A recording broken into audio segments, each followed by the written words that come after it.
میرے نبی کریم علیہ السلام حضرت عثمان غنی کے گھر تشریف لے گئے. جناب عثمان غنی کے حضور اچانک گھر پہنچے.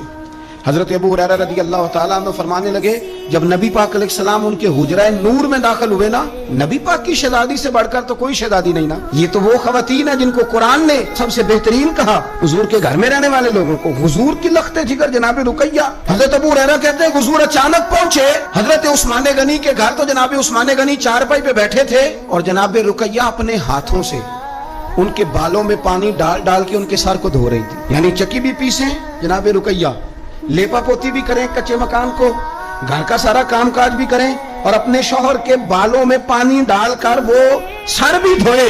حضور پہنچ گئے, جناب عثمان غنی کی نظر پڑی تو جھجک محسوس کی. حضرت رقیہ رضی اللہ تعالیٰ عنہ بھی ذرا ٹھہر گئیں. دیکھو میرے نبی پاک کی تربیت کا انداز. رسول کریم نے کیا فرمایا؟ نبی کریم فرمانے لگے رقیہ اپنے شوہر کی زیادہ خدمت کیا کر, رقیہ اپنے خامد کی زیادہ خدمت کر. فرمایا میرے سارے صحابہ شان والے ہیں لیکن جس نے میرے اخلاق کو سب سے زیادہ دیکھنا ہو وہ میرے عثمان غنی کو دیکھے.